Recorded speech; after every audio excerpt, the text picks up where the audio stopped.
Bruce Rivers, he's the criminal lawyer. Who is he? Bruce Rivers, he's the criminal lawyer. And who is he? Bruce Rivers, he's the criminal lawyer. And what he do? And it's gonna react to all the self-snitching. Hi, this is Bruce Rivers. Welcome to another episode of Criminal Lawyer Reacts. I'm Bruce Rivers, board-certified criminal defense lawyer, coming to you with my pearl handle pistol cufflinks given to me so graciously by our content genius, Michael Rivers, who's sitting right behind the camera as we speak. Today we're reacting to suspect shot after wrestling Texas cop over a stolen car outside of the Family Dollar. But before we get to that, this is brought to you by eSign.com. eSign.com is an effective way to remotely do business. I use it all the time in my business. You can use it anytime you're sitting in your mother's basement after downloading whatever you downloaded, and also the federal government's after your. So what do? You call a lawyer, you download the app, you get 3 free signatures a month.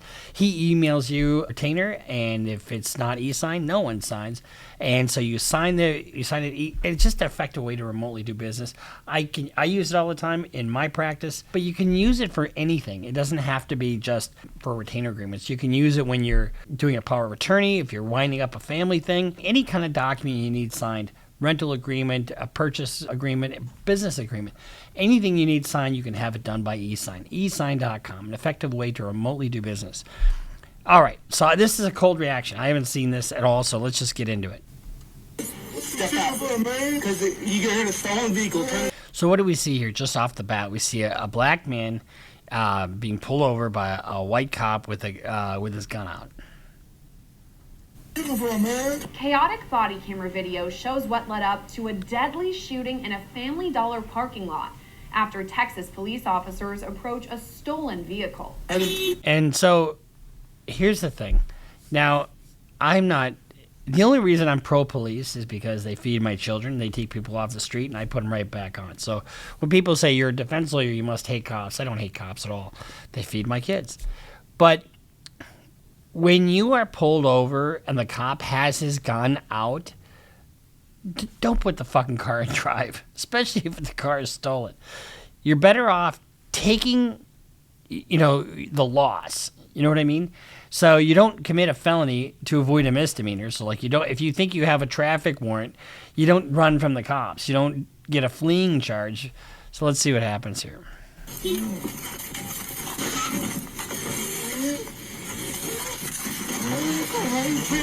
All right, the other thing I would like to know, that he doesn't appear to be armed, right? And I'm just spitting out what's going through my head. What would be lost if the cops just backed off because this guy is not complying, and the cop's life is in jeopardy too because he's in the car and he's could run over somebody. What would be lost if you just let him go and gently followed him? I mean, I'm not saying that it's always possible, but you got your gun out, and let's see. It doesn't have to always end up in a shooting. Stop.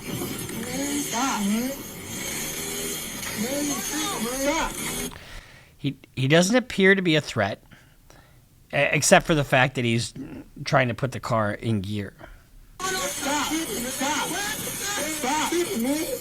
On April 11th, Houston police officer Kate Cummins was on patrol when he noticed a stolen Honda parked at a Family Dollar on the city's south side. Body camera video shows Cummins pull his squad car directly behind the stolen vehicle before getting so he can't go anywhere out and approaching the driver.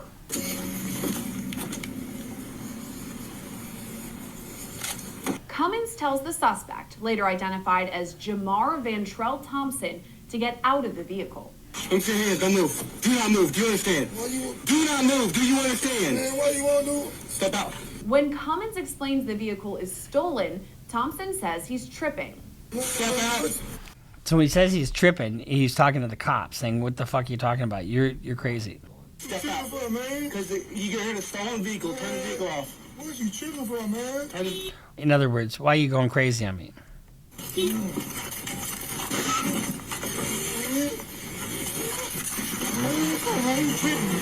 Thompson then throws the car in reverse and rams into the parked squad car.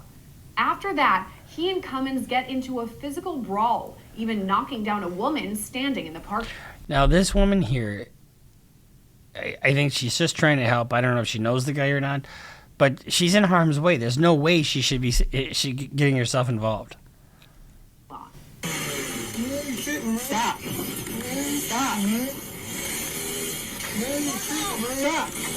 Stop. Stop. Stop. See what I mean? She's right. She gets knocked over. When you see a gun out, you hit the deck and you don't move. Just go the other way. The pair then wrestle on the ground.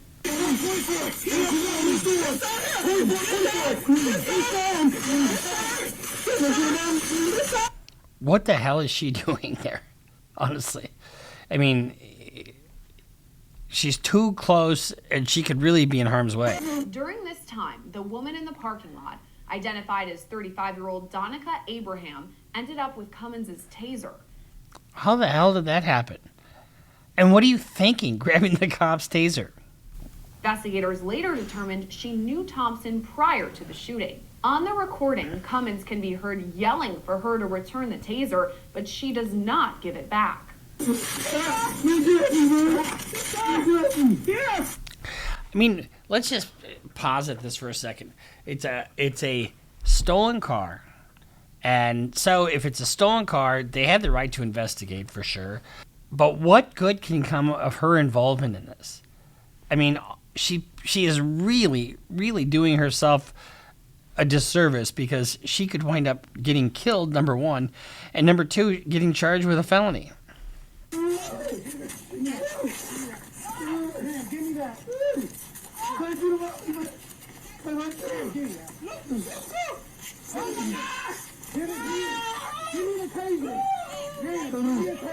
The fight continues, ending only when Cummins opens fire. Immediately, Cummins puts in a shots fired call as the woman on the scene begins screaming. A guy's got a gun. You know, back the fuck off.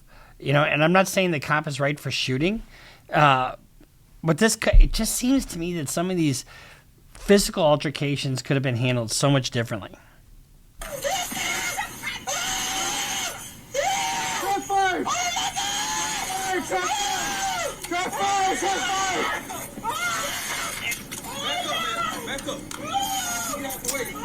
Don't move, do his hand. Sir! Cummins again puts in another call, reporting that Thompson was only shot once. 24. MLK needs the woman. Shot fired.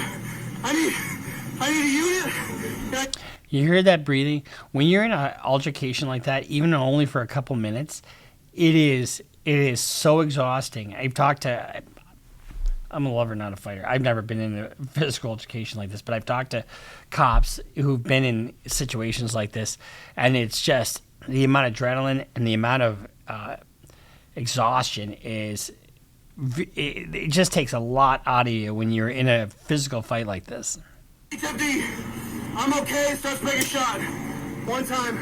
First responders gave Thompson medical aid on the scene, but he was later pronounced dead at the hospital.